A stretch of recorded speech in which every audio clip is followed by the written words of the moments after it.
Miseries and agony continue to haunt internally displaced persons who are taking shelter at various relief camps across the state. Problems ranging from lack of basic needs, which include financial issues, sanitation, problems regarding education for the children, and most importantly, lack of healthcare facilities. 29 individuals who have been taking shelter at Koyol Kaitel relief camp in Moirang due to the ongoing crisis fell ill, while many needing hospitalization. However, due to financial constraints, they are showing reluctance to get treated even for minor illnesses such as cold and fever. They have expressed their desire for government to do more in giving healthcare facilities to internally displaced persons.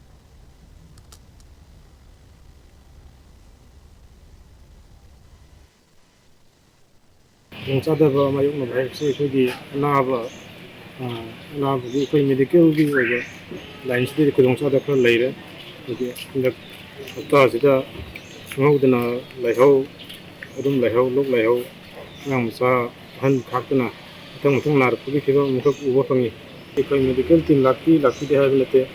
The car lady report to be 100% from me high the Europe credit and to get me to get them the Haganate.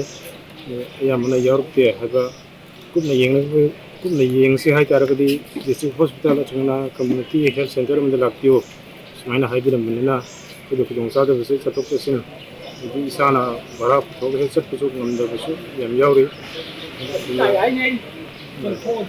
Sirum Kudonsada vicinity.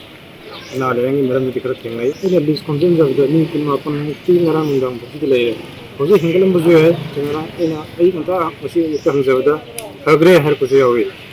Me couldn't 30 minus the room like we had anything. I would do the Kim Sapoke and Tosuban Namuna Kedana. Saba did Tapir Sagana, and some minor Nabu of the Sagana, the Matian, Rabbi Vida, Anaba, like my Anaba, Yanaba, Naba, they Taba, Kanaba, Naba, Salutarang Naba, Naba, teaching Yang Banana Lapjaban. I became the labor investigation in Mazapada Hospital at a war, Grandma Child, Gracia, I said that Kitankudo child of behind